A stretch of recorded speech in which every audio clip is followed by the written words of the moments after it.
Mesdames et messieurs, bonsoir et bienvenue dans ce journal en cette soirée du jeudi 8 mai 2025. Dans les informations de ce jour, toujours concernant l'élection du pape au Vatican, de la fumée noire s'est échappée de la cheminée de la chapelle Sixtine aujourd'hui au deuxième jour du conclave, signe que les deux tours de vote des cardinaux effectués dans la matinée n'ont pas permis d'élire un nouveau pape, ont constaté des journalistes de l'AFP. Reportage de France 24. 11h52 du matin, une épaisse fumée noire a commencé à s'échapper de la cheminée installée à l'intérieur de la chapelle Sixtine. Ce que ça signifie, c'est que les 133 cardinaux électeurs n'ont pas réussi à trouver terrain d'entente lors des deux scrutins qui ont été organisés ce matin. Ils avaient un premier scrutin prévu à 8h du matin, puis un deuxième en milieu de matinée. Visiblement, cette majorité des deux tiers, au moins 89 voix, reste encore difficile à atteindre pour ce collège de cardinaux. C'est 133 cardinaux qui ne réussissent pas à trouver un consensus autour d'un nom, quelqu'un qui réussisse à fédérer les différents courants qui se présentent lors de cette élection. Il faudra voir l'écart entre les différents votes. C'est ceux qui vont analyser les cardinaux pendant les prochaines heures. En ce moment, ils doivent quitter la chapelle Sixtine. Ils doivent visiblement se diriger vers la résidence Sainte-Marthe. C'est là qu'ils sont logés une bonne partie des cardinaux électeurs.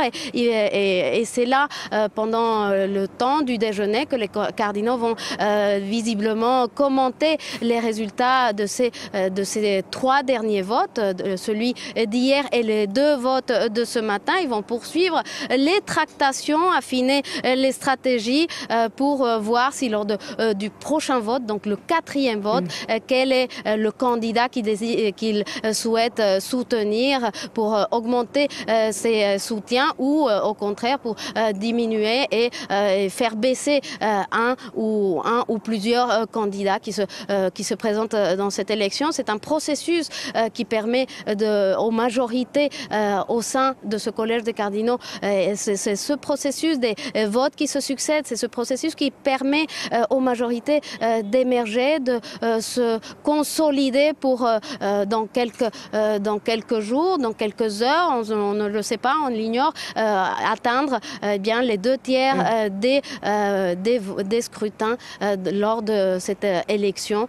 Donc il doit se poursuivre cet après-midi. Deux votes sont prévus dans la chapelle Sixtine. Aux abords du Vatican, c'est sans doute l'anxiété qui prédomine. Ce matin, moi j'ai pu parler avec plusieurs des fidèles sur la place Saint-Pierre, plusieurs groupes de fidèles sur la place Saint-Pierre et qui me faisaient part de leurs sentiments. Ils disaient qu'ils avaient hâte de connaître l'identité du prochain pape et qu'ils espéraient que les cardinaux auraient trouvé terrain d'entente peut-être ce matin et petit à petit on voit cette impatience qui monte, un bouillonnement, l'effervescence aux abords de la place Saint-Pierre, de plus en plus de monde qui viennent pour assister à ce moment d'histoire de l'Église catholique, pour être aux premières loges lors de l'apparition de la fumée. Ce sera la prochaine, est attendue en milieu d'après-midi si un pape est élu. Si un pape n'est pas élu, s'il n'arrive pas à trouver un consensus, on peut s'attendre à une fumée noire à la fin de la journée, en début de...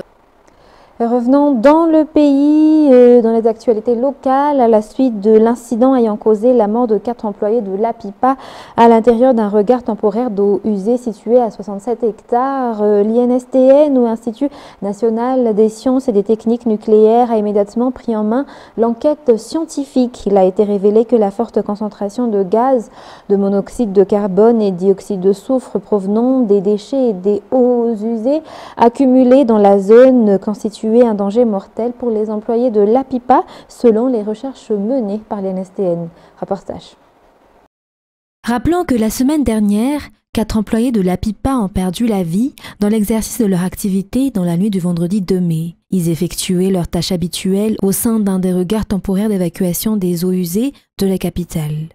L'accident s'est produit au point 7, en face de la station Jovena des 67 hectares, où les 4 hommes ont été asphyxiés, entraînant leur décès. Une enquête a été immédiatement ouverte. Parmi les entités ayant mené les investigations scientifiques figurait l'INSTN, qui a révélé que l'accident avait été causé par une forte concentration de monoxyde de carbone et de dioxyde de soufre à l'intérieur des canalisations dues à la pollution et aux déchets accumulés. Il est important de rappeler que l'INSTN, ou l'Institut national des sciences et techniques nucléaires, a pour mission de fournir des solutions scientifiques au gouvernement et à la société à travers la recherche des hypothèses et de preuves scientifiques permettant de prendre des mesures rigoureuses sur une situation comme ce cas des 4 hommes aux 67 hectares. Les recherches menées par l'INSTN couvrent de nombreux domaines tels que le suivi de la qualité de l'environnement, les études sur les eaux souterraines et de surface, la surveillance de l'érosion des sols, ainsi que le contrôle de l'hygiène des aliments de consommation courante. Il est à noter que l'INSTN est un organisme rattaché au ministère de l'Enseignement supérieur et de la Recherche scientifique. Parlant météo, pour continuer ce journal, des précipitations abondantes sont attendues dans les régions centre-est et nord-est de l'île jusqu'à ce samedi, selon les informations fournies par le service de la météorologie. Un amas nuageux persiste actuellement le long de la côte centre-est de Madagascar, entraînant de fortes pluies dans cette zone. En plus, des nuages sont également prévus au niveau de la côte nord-est qui pourraient apporter des fortes précipitations. Pour demain et samedi, les températures sur les hautes terres seront comprises entre 22 à 23 degrés Celsius, ce qui signifie que le temps restera encore frais selon les prévisions météorologiques. Il est à noter que nous ne sommes pas encore entrés dans la saison hivernale.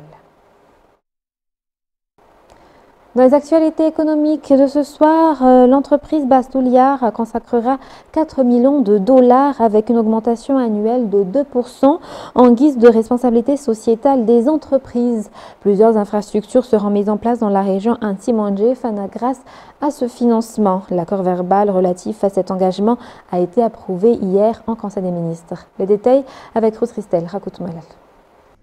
Outre les 180 millions de dollars par an générés par les taxes et impôts et les 5 milliards de dollars attendus par l'État sur les 38 années du projet Bastouliar, l'entreprise s'est engagée à participer à la RSE, conformément à l'accord déjà conclu avec le président de la République André. Ainsi, le Conseil des ministres a validé hier l'accord verbal concernant la responsabilité sociétale de l'entreprise en charge du projet. Un montant de 4 millions de dollars par an y sera alloué, avec une augmentation de 2% par an. Avant même le lancement officiel du projet, un financement initial de 1 million de dollars sera mobilisé pour soutenir plusieurs initiatives locales. Parmi ces actions, l'installation de châteaux d'eau équipés de pompes solaires dans les Fouktanes de Benete, Ranbe, Tianissi et Tiafanouk, l'aménagement d'un chemin d'accès sur la route nationale 9 entre Ranbe et Marmianj, le désensablement des canaux d'irrigation pour les communes de Tianissi et Akilimalinke et l'aménagement et la rénovation d'écoles dans les localités de Benete et Akilimalinke. Et selon les données publiées par la Banque centrale, les exportations de Madagascar ont chuté de 11,9% au cours du premier trimestre. Cette baisse concerne notamment la vanille, le girofle et le textile. En revanche, les exportations de nickel et de cobalt ont augmenté malgré la baisse de leur prix sur le marché international. D'un autre côté, les importations de produits alimentaires ont enregistré une forte hausse de 60,7%, toujours selon le rapport. Je vois un reportage de Christelle Rakoutmalal. Les exportations de vanille de Madagascar ont chuté de 45,3% au cours des 3 premiers mois de l'année. Cette baisse s'explique par l'existence d'un stock de 1000 tonnes encore non écoulées dans les pays importateurs, réduisant ainsi la demande. À cela s'ajoute une baisse des prix de 1,8% sur le marché international. Les exportations de girofle ont également reculé de 47,9% en raison d'une baisse de la production estimée à 50%, causée par des conditions climatiques défavorables, bien que les prix aient augmenté de 4,1%. Les exportations de textiles ont aussi été affectées avec une baisse de 2,5% due à une diminution de la production de 5,2%. Cependant, En ce qui concerne les ressources minières, les exportations de nickel et de cobalt ont progressé malgré la baisse de leur prix sur le marché international. Le nickel a augmenté de 3,7% et le cobalt de 27,6%. Ainsi, globalement, les exportations de Madagascar ont diminué de 11,9% sur le premier trimestre, selon le rapport de la Banque centrale. En ce qui concerne les importations, les produits alimentaires ont connu une hausse de 60,7%. Les importations de riz ont bondi de 172%, une décision jugée nécessaire pour éviter une pénurie et renforcer les stocks sur le marché intérieur. Le gouvernement s'efforce actuellement de réduire cette dépendance par le biais de la culture de riz hybride et la distribution de semences améliorées aux agriculteurs afin que la production nationale augmente et que les importations diminuent. Les importations de produits de première nécessité ont augmenté de 31,8%, celles des biens d'équipement de 21,9% et les matières premières utilisées dans le secteur textile de 12,7%. En revanche, les importations d'énergie ont diminué de 13,2%. Ainsi, il en résulte un écart de 48,8% entre les exportations et les importations de marchandises à Madagascar au cours du premier trimestre, ce qui a contribué à la dépréciation de la rial. Toujours dans la page économique, le recours aux nouvelles technologies dans le développement de l'agrobusiness à Madagascar est incontournable. Pourtant, ceux qui souhaitent s'engager dans ce secteur ou y sont déjà actifs rencontrent encore des difficultés à obtenir de l'aide ou un accompagnement. Pour y remédier, le groupe agribusiness.amg propose des services et un appui aux acteurs de la filière. Reportage signé Vanessa Mireille et Yves Janel. L'agribusiness peut devenir un véritable pilier pour améliorer l'économie durable à Madagascar. Le pays dispose de nombreuses richesses naturelles, notamment de terres cultivables, ce qui permet de développer ce secteur au bénéfice de l'économie nationale. Peu d'agriculteurs bénéficient réellement des fruits de leur production. Pourtant, on sait que les agriculteurs constituent la majorité de la population malgache. L'utilisation des nouvelles technologies et la transition vers le numérique permettra, selon les explications, d'améliorer encore davantage les rendements agricoles. Dans un tout autre sujet, parlant enseignement supérieur, une délégation de l'université Euromède du Maroc est à Madagascar afin d'établir une coopération dans le domaine de l'enseignement supérieur et de la recherche scientifique, ainsi que pour échanger des expériences et des savoir-faire. Aujourd'hui, la délégation marocaine a rencontré des enseignants et des chercheurs issus de diverses universités et instituts de Madagascar, ainsi que la ministre de l'enseignement supérieur et de la recherche scientifique, Afia Danan. Reportage sous les images de Zahra Jenso. La coopération entre Madagascar et le Maroc s'étend à de nombreux domaines et celui de l'enseignement supérieur et de la recherche scientifique en fait partie intégrante. Cette visite de la délégation marocaine de l'université Euromède vise justement à élargir cette collaboration, notamment à travers la mise en place d'un accord de partenariat avec les universités et instituts malgaches. Dans cette optique, outre les partenariats en question, l'université a fait don de plusieurs matériels au ministère de l'enseignement supérieur et de la recherche scientifique, comme des imprimantes 3D et autres matériels bureautiques. L'université Euromède est renommée dans les domaines de la science, des sciences humaines, des technologies, l'intelligence artificielle et peut offrir des opportunités intéressantes dans ce sens pour Madagascar, selon les explications. Nous sommes là pour travailler ensemble, pour apprendre de vous, mais également pour qu'on puisse aussi peut-être partager avec vous certaines de nos expériences dans différents domaines, donc pédagogiques, académiques et en matière de recherche.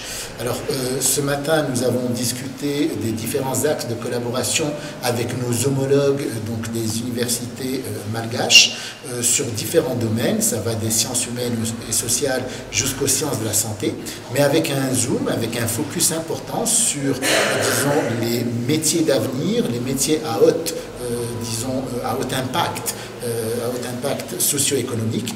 Donc je parlerai de l'intelligence artificielle, je parlerai de la fabrication additive, je parlerai des sciences de la santé et je parlerai également de l'industrie verte, donc notamment de tout ce qui est agrotechnologie, agritech.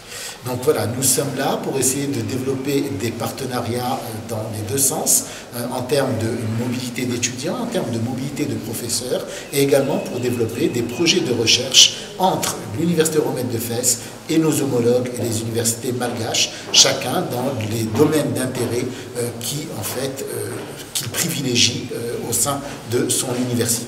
L'un des objectifs de ce partenariat entre Madagascar et le Maroc est aussi de renforcer le niveau des universités malgaches afin que les étudiants malgaches, une fois diplômés, reviennent contribuer au développement du pays.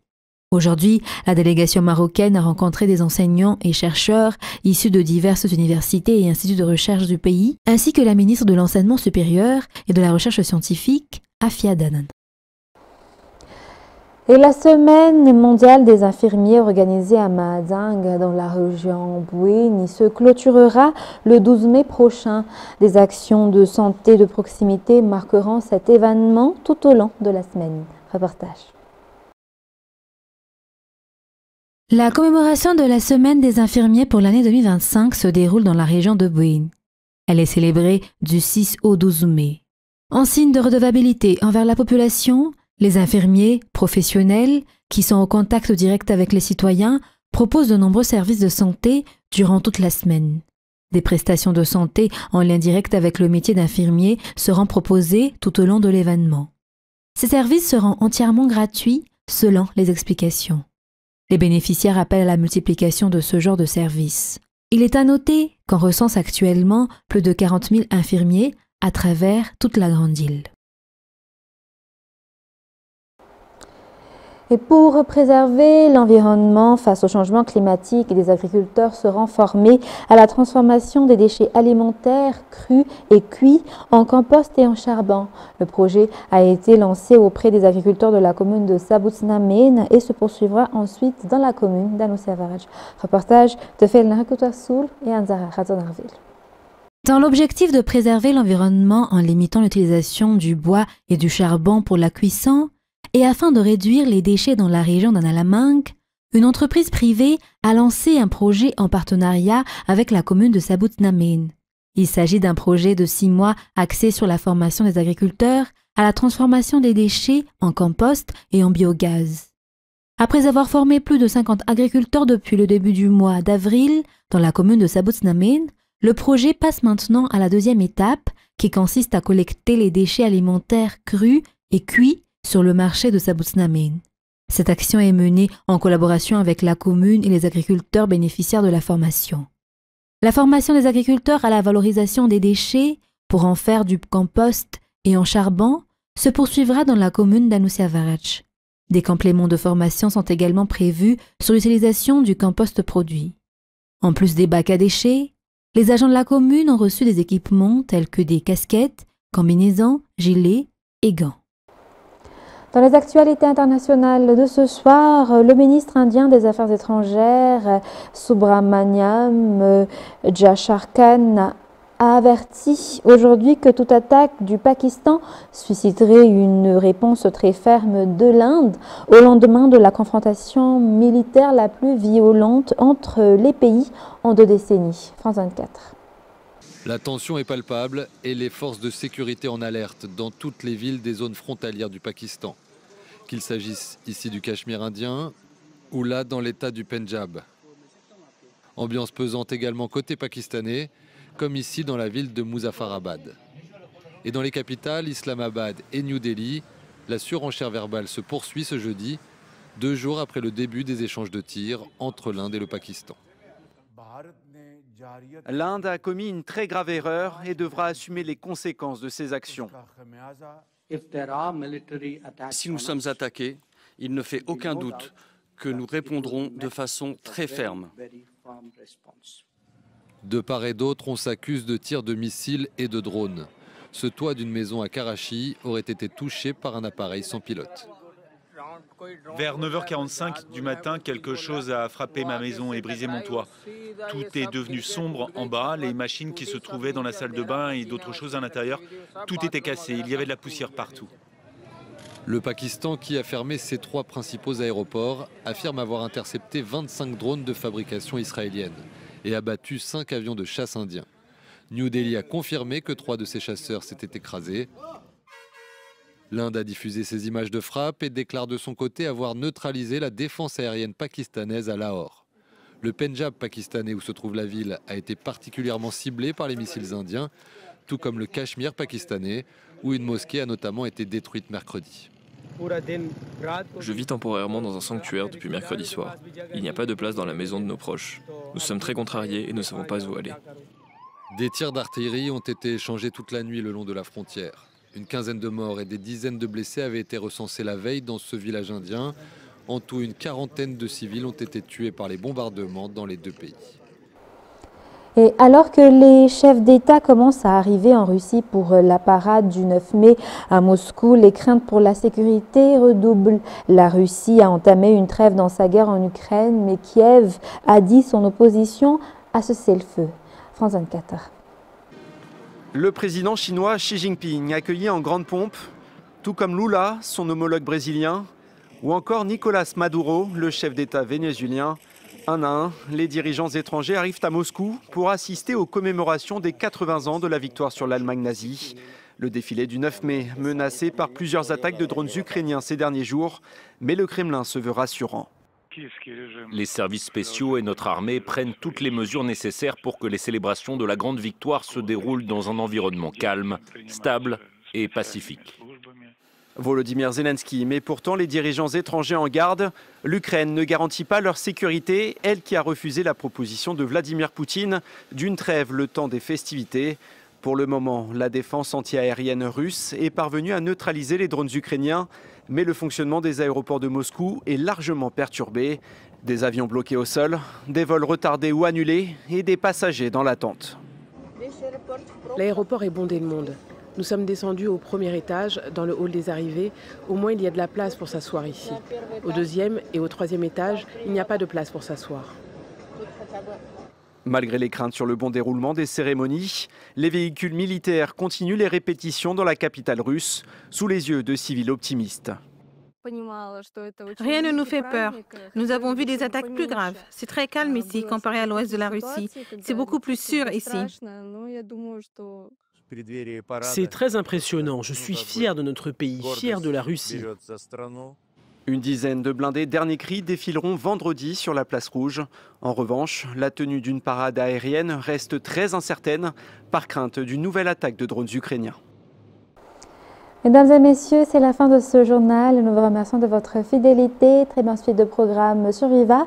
Dans quelques instants, vous allez suivre l'émission Just Them et votre série Squid Game. Sur ce, très bonne soirée sur Viva. Au revoir.